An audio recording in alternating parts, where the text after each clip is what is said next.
I just love that intro for no reason. Do let me know what are your thoughts on the intro. Today's topic is ABD and Virat's friendship. Now, even before looking at their friendship, let's look at how they made it into the RCB squad in the first place. Now, 2008 was the year where first auction took place. It's the inception of the IPL. Now, at the same time, 2008 was also the year where Under-19 World Cup was going on. And India went on to win the Under-19 World Cup and under the captaincy of none other than Virat Kohli. Guess who was the vice captain of that team?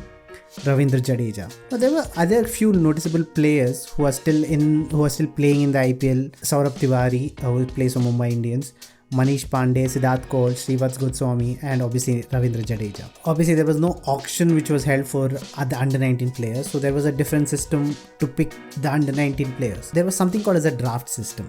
What was draft system? Now, IPL Governing Council allotted a number.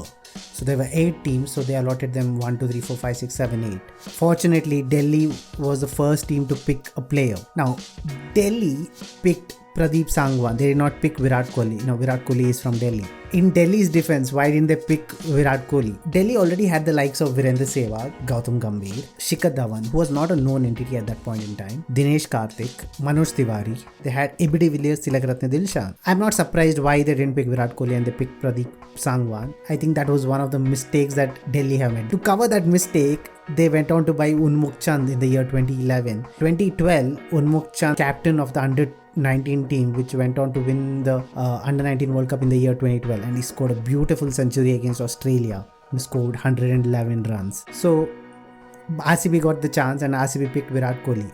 And in Delhi's defense, you never know which player would reach at what level. So that was one of the first mistakes that Delhi made. Let's look at AB de Villiers. Obviously, AB de Villiers did not join RCB in the year 2008. 2008 to 2011, AB de Villiers was part of Delhi Daredevils squad, which is now Delhi Capitals. In the year 2011, every team could retain 4 players and only 2 teams retained 4 players, which was Chennai Super Kings and Mumbai Indians, which are one of the most successful teams in IPL. On the other hand, Delhi just retained 1 player. Now, I don't know why they retained 1 player. This is one of the other mistakes which Delhi did. They did not retain Gautam Gambhir, AB de Villiers. They had Daniel Vittori, Tilakaratne Dilshan. They just retained Virendra Sehwag, so which was good for RCB. And that year, RCB literally bought what Delhi had. So they went down to buy Dirk Nannes, Daniel Vittori, Tilakaratne Dilshan, AB de Villiers. 2 mistakes made by Delhi in the span of 3 years. De Villiers heard a lot about Virat Kohli from Mark Bausham. Now, Mark Bausham was also part of Royal Challengers Bangalore squad. De Villiers remembers walking up to Virat Kohli and saying hi to him, and he was not convinced looking at the hair and the style of Virat Kohli. Now, remember, this was back in the year 2010-2011. Now, on the other side, Virat remembers speaking to ABD for the first time in the year 2011. Where Virat said, "I'm really looking forward to playing with you at RCB." And ABD responded by saying he's also excited to play for RCB. Did you know that Virat addresses AB de Villiers as Biscuit? Yes, that's correct, Biscuit.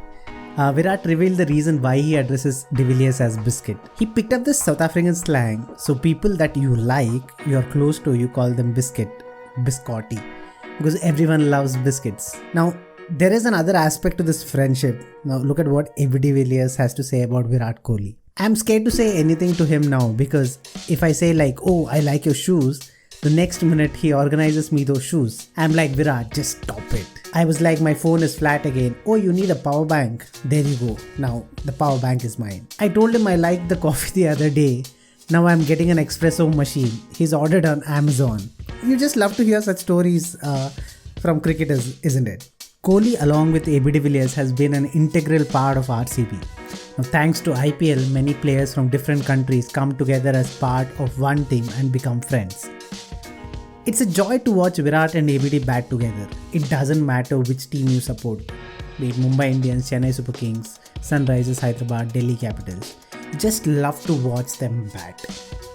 Now, RCB bought in Chris Gayle as a replacement for Dirk Nannes in the middle of 2011 season, and the rest, as they say, is history. Virat Kohli and AB de Villiers became the first duo to stitch 10 partnerships of over 100 in the history of IPL. This broke the previous record of 9, which was also set by Virat Kohli when he partnered Chris Gayle for RCB. Virat and AB have played some terrific knocks and formed a great bond over the years. What's next? Well, the only thing which is left for Virat and ABD is to win an IPL together. And I wish in the coming years that both of them get a chance to lift the IPL trophy. If you like the video, give it a thumbs up, and if you love the video, please subscribe.